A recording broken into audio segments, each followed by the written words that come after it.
Agendi matiganite ni maceraga gicigo-ini gia Gicua-ini na njira nene muno makiria magikenerera gwithambira iria-ini ria Indian Ocean na kuona ciungu mithemba itiganite.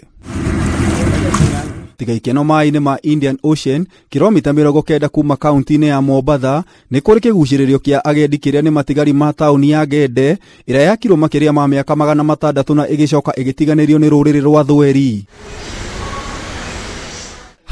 Ni muthomi wa history ruhonge-ini rwa museum na ni aratutariria makiria waki wa tauni ino. So inside the Gede historical site there are about 8 mosques.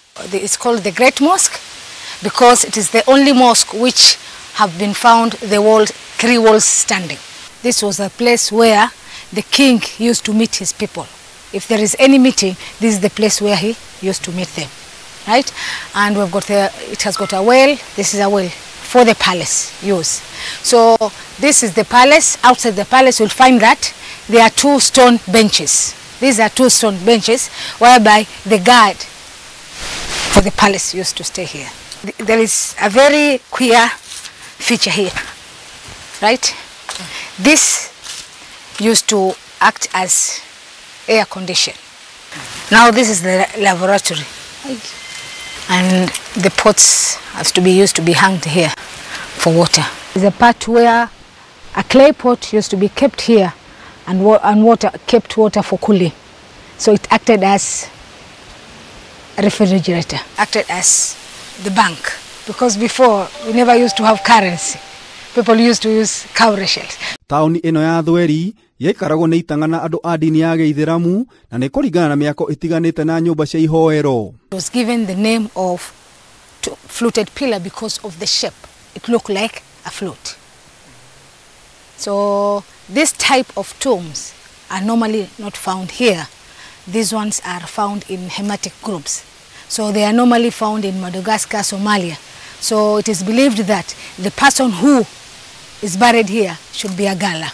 So this is a quite evidence showing that Gala lived in Gede. This was a Juma mosque, right? Is a mosque whereby Muslims congregate on Friday for prayers. Because all mosques do not have this minbar. It is only Juma mosque which is found having this type of feature. We call it Qibla. It faces north. Here in Kenya, and it faces directly to the Miaka. So it's where we face when we pray. So the imam, the one who is leading prayer, normally go inside there and lead.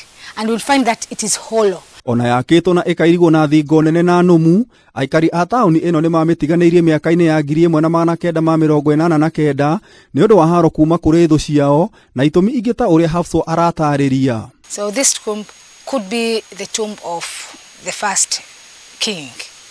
And there are other tombs. We'll find that there are all these other tombs. Could be the relative or the wives of the king. Gitumi kienge ni ati muthomi wa dini kana sheikh ni amatiganirie na akinyitana na athami aria maumite bururi wa Portugal magithie guikara mwena wa Mombasa kuria atugirwo na agituo sultan. Ni undu wa history ino indo citiganite cia makabira matiganite matigari ma tauni ino ni mandikithirio ta handu hagitire kiwatho mwaka-ini wa 1929 kuria thingo cia thondekirwo undu umwe na mithigiti igicokererio. Kwa ihinda riri gicigirira giki ki moko-ini ma ruhonge rwa museum na mutito uria ugithingukite ni giikaro githeru na ihoero ria andu a guku. Ngiribotera Kameme TV, Jeta Getau wa Wajiko.